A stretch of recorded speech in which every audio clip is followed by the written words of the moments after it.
Hello दोस्तों, आज के इस वीडियो में देखेंगे क्लास 12 के फिजिक्स का VVI क्वेश्चन आंसर जो आपके फाइनल इंटर परीक्षा 2024 के लिए बहुत महत्वपूर्ण है। तो आप लोग वीडियो को पूरा लास्ट तक देखिएगा, यहाँ से आप लोग का एग्जाम में बहुत ज्यादा क्वेश्चन रहेगा। तो इसके पहले ना हम एगो फिजिक्स का वीडियो डाल चुके हैं, तो आप लोग प्ले लिस्ट में जाइएगा तो लिखा होगा क्लास 12 फिजिक्स, तो वहां से आप लोग ना वीडियो को देख लीजिएगा और उसका लिंक हम डिस्क्रिप्शन बॉक्स में दे देंगे। तो देखिए इसमें ना क्वेश्चन नंबर 11 का रहा है, पोलराइड क्या है इसका उपयोग लिखे। पोलराइड क्या है इसका उपयोग लिखे।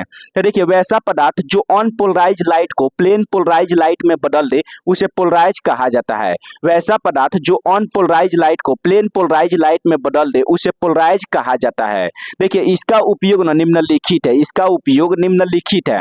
तो देखिए पहला उपयोग होता है ना चश्मे के द्वारा थ्री डायमेंशनल फिगर देखने में, चश्मे के द्वारा थ्री डायमेंशनल फिगर देखने में इसका उपयोग किया जाता है। दूसरा आप लोग देखिएगा ना ट्रेन में प्रवेश करने वाले प्रकाश को नियंत्रित करने में, ट्रेन में जब कोई बाहर से प्रकाश पड़ता है तो उसको नियंत्रित करने में पोलराइड का उपयोग किया जाता है। तो आप लोग इसको याद रखिएगा, एग्जाम में के लिए ना क्वेश्चन एकदम VVI है। अगला क्वेश्चन देखिएगा ना, अगला क्वेश्चन कह रहा है लेजर किरण के किन्हीं चार मुख्य विशेषता लिखे। लेजर किरण के किन्हीं चार मुख्य विशेषता लिखे। तो देखिए लेजर किरण के ना निम्नलिखित विशेषता है, लेजर किरण के निम्नलिखित विशेषता है। देखिए पहला विशेषता यह है लेजर किरण दिशात्मक होता है। लेजर किरण क्या होता है? दिशात्मक होता है, अतः इनका किरण पुंज नैरो होता है। नैरो मतलब होता है ना संकीर्ण होता है।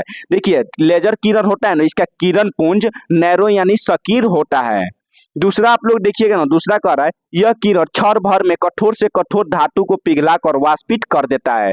देखिए लेजर किरण इतना खतरनाक होता है ना कि क्षण भर यानी कुछ समय में कठोर से कठोर धातु को पिघलाकर वाष्प में बना देता है। तो इसको आप लोग याद रखिएगा, 2 नंबर का एक क्वेश्चन पूछता है तो आप लोग 2 को उसका विशेषता लिखिएगा ना तो आप लोग का 2 नंबर मिल जाएगा।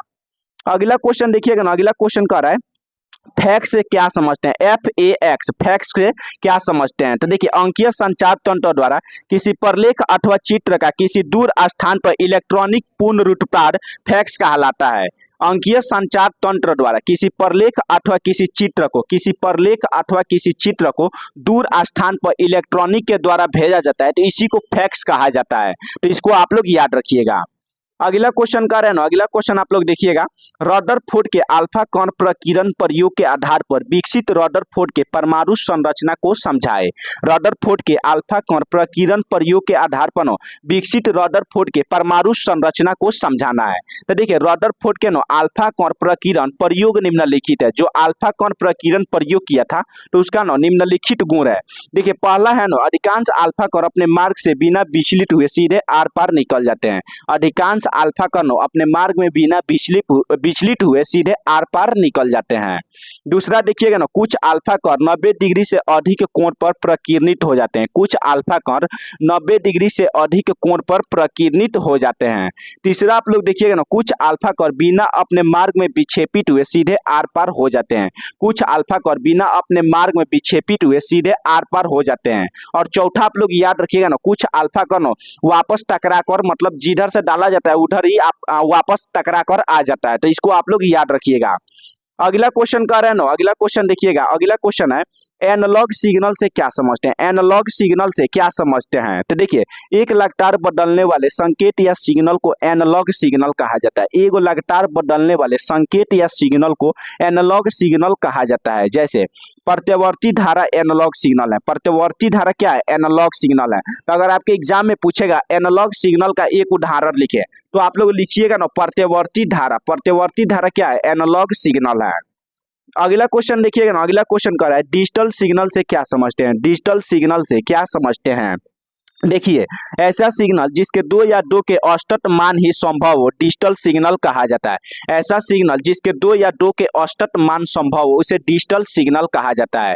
देखिए जैसे में स्क्वायर वेव एक डिजिटल सिग्नल है, वैसे स्क्वायर वेव एक डिजिटल सिग्नल है। तो आपके एग्जाम में पूछेगा डिजिटल सिग्नल का एक उदाहरण लिखे तो आप लोग लिखिएगा स्क्वायर वेव क्या है? डिजिटल सिग्नल है। तो देखिए आपके एग्जाम में भी क्वेश्चन पूछता है एनालॉग सिग्नल तथा डिजिटल सिग्नल में अंतर लिखे। तो आप लोग दोनों का परिभाषा और दोनों का एग्जाम्पल लिख दीजिएगा तो आप लोग का 5 नंबर या 2 नंबर जो भी पूछे तो आप लोग का कंफर्म नंबर है कि मिल जाएगा। अगला क्वेश्चन देखिएगा ना, अगला क्वेश्चन कह रहा है आवर्धन तथा आवर्धन क्षमता में अंतर लिखे। आवर्धन तथा आवर्धन क्षमता में अंतर लिखना है।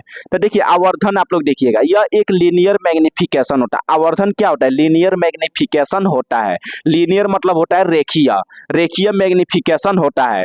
आवर्धन क्षमता आप लोग देखिएगा ना, यह एक एंगुलर मैग्निफिकेशन होता है। आवर्धन क्षमता क्या होता है? एंगुलर मैग्निफिकेशन होता है। देखिए दूसरा अंतर कर रहे हैं, यह वस्तु तथा प्रतिबिंब का अनुपात होता है। आवर्धन वस्तु और प्रतिबिंब का अनुपात होता है। और आवर्धन क्षमता देखिएगा ना, यह इमेज तथा वस्तु के द्वारा आंख पर बनाया गया विजुअल एंगल का अनुपात होता है। देखिए आवर्धन क्षमता होता है ना, यह इमेज और वस्तु के द्वारा ना आंख पर बनाया गया विजुअल एंगल का अनुपात होता है। देखिए तीसरा अंतर आप लोग देखिएगा, तीसरा अंतर कर रहा है, इसका मान प्लस अनंत से माइनस अनंत के बीच होता है। देखिए आवर्धन का मान प्लस अनंत से माइनस अनंत के बीच होता है। और इसका मान होता है ना 1 प्लस डी बाई एफ तथा डी बाई एफ के बीच होता है। आवर्धन क्षमता का मान 1 प्लस डी बाई एफ तथा डी बाई एफ के बीच होता है। तो देखिए ये क्वेश्चन आपके 5 नंबर का पूछता है, तो आप लोग ना तीनों अंतर को लिख दीजिएगा और सेम जैसे बताए वैसे लिखिएगा तो आप लोग का 5 नंबर मिल जाएगा। और थोड़ा राइटिंग से आप लोग लिखिएगा। अगला क्वेश्चन कर रहे हैं ना, विद्युत आवेश के दो मौलिक गुण लिखे। विद्युत आवेश के दो मौलिक गुण लिखे। तो देखिए विद्युत आवेश के ना निम्नलिखित गुण है। विद्युत आवेश के निम्नलिखित गुण है। पहला देखिएगा ना, विद्युत आवेश संरक्षित होता है। विद्युत आवेश क्या होता है? संरक्षित होता है। दूसरा ना आवेश योगात्मक होता है। देखिए क्वेश्चन 2 नंबर का पूछता है, विद्युत आवेश के मौलिक गुण लिखे।